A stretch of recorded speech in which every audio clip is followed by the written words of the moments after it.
Hello, ladies and gentlemen. Welcome to the Scrap Empire. My name is Zach Hayes, and today we're going to be talking about an upcoming bout for this UFC Fight Night this Saturday night. Ladies and gentlemen, we're going to be featuring Alexander Hernandez going up against Mike Breeden. Now,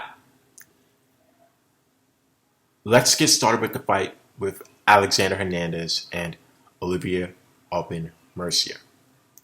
Now, it's the fight on UFC Fight Pass. Let's observe Alexander Hernandez, right? You see his physique. You know, he looks like he's in shape. He looks like he takes great care of himself, right? So, of course, he doesn't have all-time NFL running back or wide receiver physique, but this is mixed martial arts, and also in the art of pugilism, such as boxing. You don't necessarily need a defined physique. All you need is heart, skill, will, and determination to win any fight. I don't care what anyone tells you. Now let's get started with this, right? Alexander Hernandez has a habit of being hit when he's standing up. And again, I pay closely attention and I take a lot of pride in my observations. So, yeah, he has a habit of being hit while he's standing up, all right? But when you look at all of the rounds, I have to give Alexander Hernandez a lot of credit since he was able to take Olivier Aubin Mercier down plenty of times throughout the fight. Now, this is what I'm talking about when it comes to having, a certain amount of expertise in a specific martial art, right? And it wasn't like Olivier Aubin Mercier wasn't attempting or wasn't taking Alexander Hernandez down as well. It's just, again, when you have a certain amount of experience in a specific martial art, you'll always be able to use that to your advantage. And I like how Alexander Hernandez was constantly taking Olivier Aubin Mercier on the ground. I like that he was constantly, developing his rhythm, developing his momentum throughout the fight, and really just trying to create a statement, trying to create, he wanted to create, big reputation. You can tell that he wanted the reputation just off of the way how he kept on pushing forward. Because there was some times throughout the fight where, okay, why is Olivier Aubin Mercier still having a hold of this guy? Why is he still landing shots?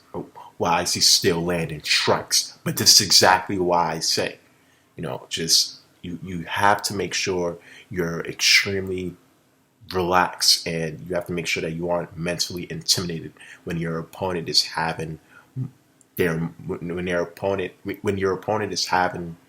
moments throughout the fight, right? So you always have to keep that in mind, and that's why Alexander Hernandez was able to get the decision, right? Fought a good fight. Now let's get started on Mike Breeden, right? Mike Breeden fought a guy by the name of Anthony Romero. When you look at Mike Breeden, he kind of has like the same physique, not exactly like the same physique as Alexander Hernandez, but he has he looks like he's in shape, but he's not extra cut up, or just he doesn't look like extra strong from a superficial aesthetic standpoint. But you compare it to somebody like compared to somebody like Anthony Romero, he just looks very defined, he just looks very strong. Now, let's get started with the fight between them two. It's on UFC Fight Pass as well, guys. So, Anthony Romero, throughout the fight, especially within the first 2 rounds, landed a lot of great strikes, landed a lot of punches to the head, landed a good amount of leg kicks. Now, this is why I'm really big on, having on being an accurate puncher, because again, like, you have some fights, and again, I watch this stuff for hours and hours and hours, right? You have some guys where, like, and again, I'm paying attention to this stuff. They'll throw punches, and when you look at the significant strikes that's being shown on the screen throughout the match, you can see that they're throwing a certain amount of punches, or they're throwing more strikes. However, those strikes don't have as much impact compared to the strikes that, like, compared to the strikes that, stuns an opponent, or, is able to knock an opponent down sometimes, or potentially knock an opponent out. So you have those punchers, right? Like, they're making an impact throughout the fight. It's just, again, maybe it's because of the lack of punching power or the lack of being able to, like, punch accurately. It's why we don't see the head snapping, or why we don't see any bruises or cuts. Not to say that bruises or cuts, don't mean anything, but, it's just, you have some fighters like that. Like, they're creating impact with their punches, but at the same time, you don't really notice it unless you're really, really, really, really, really, really focusing, or unless you're an avid fan of mixed martial arts or an avid fan of boxing. So let's get back into the fight. Anthony Romero, landing great strikes. I also like how, because again, everybody has different fighting styles, right? This is a big world. And even when I box, a lot of people said I feel like a 1910s British boxer, or an old, bare knuckle boxer from England, or Lennox Lewis, right? Or felt like a bare knuckle boxer from Manchester, right? And again, I'm hearing this from people from the United States. It's okay to have a style that may seem unorthodox to some, as long as you're getting the victory and as long as you're winning. And that's all that matters, because everybody's body's good. Everyone moves differently. Everyone's going to have a certain perception with how they view stuff, right? And that's going to connect to how they move and how they feel. But I will say this though: I've seen plenty of fighters fight throughout all different geographical locations, but this guy Anthony Romero looks very aesthetically pleasing with the way how he fights. And again, I'm not saying this just to say this. I'm really giving you a clear observation. For anyone who wants to look up Anthony Romero, look up Anthony Romero. Right? Just look him up on YouTube. You can look him on UFC Fight Pass and just look at how he moves. It looks beautiful. He looks aesthetically pleasing. Looks better than how I move in the ring.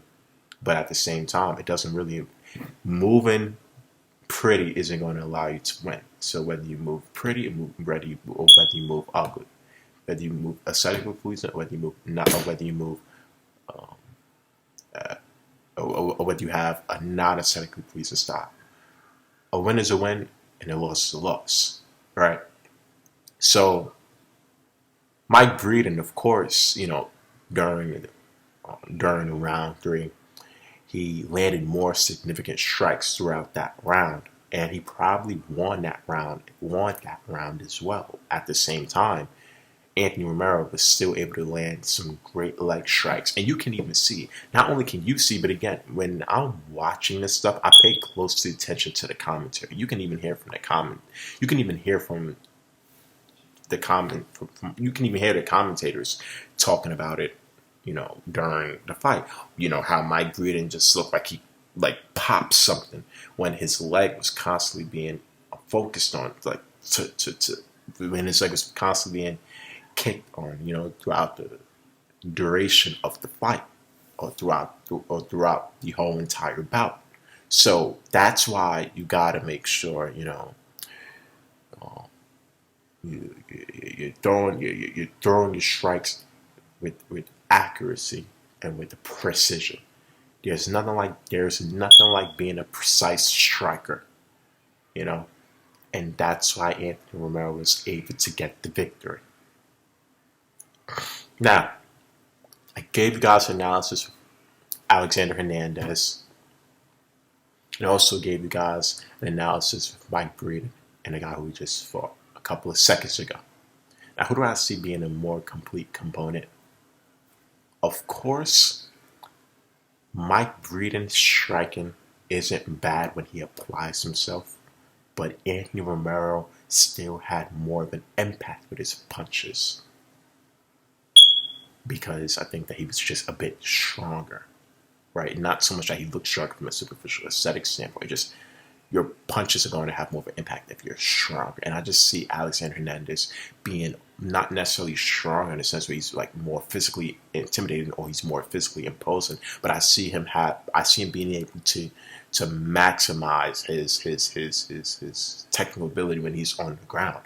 So there's gonna be times throughout the fight where Mike Breeden's gonna try to strike, right, and then Alexander Hernandez is going to try to take him down, because he had at least 5 takedowns when he fought Olivier Mercier, right? And again, Mike Breeden isn't really a fan, over my observation, of just be on the ground for minutes and minutes and minutes throughout the fight for a very long time. He likes to stand back up. So Alexander Hernandez, he has potential to just strip that ability away from him and just put him on the ground, right? So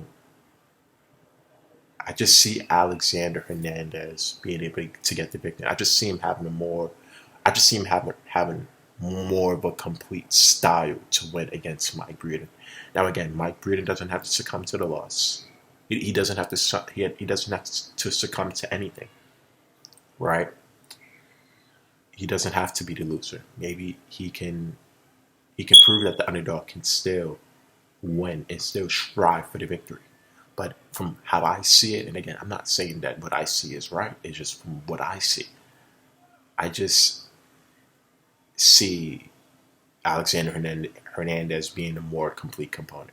And again, my judgments aren't always correct. It's just from my observation. So prove me wrong, Mike Breeden. If you have what it takes to win, show me what it takes. But I'm just going over what I see. So, ladies and gentlemen, thank you for watching the Scrap Empire. Please like, comment, subscribe to my content. Thank you all for taking the time out of your lives to help to watch my content. And please leave any constructive criticism or feedback that you think will allow me to help elevate my channel as well, please. Thank you so much, and have a beautiful morning. It's 8:21 a.m. on the East Coast. It's 5:21 a.m. on the West Coast. To all of my people in California, to all of my people in Seattle, to all of my people in Nevada, my West Coast. I love my West Coast fans. You guys are amazing. Love my East Coast fans as well, but I just have not so much more of a bias for the West Coast. I just love the West Coast. It's just who I am. See you guys soon. Okay, bye bye.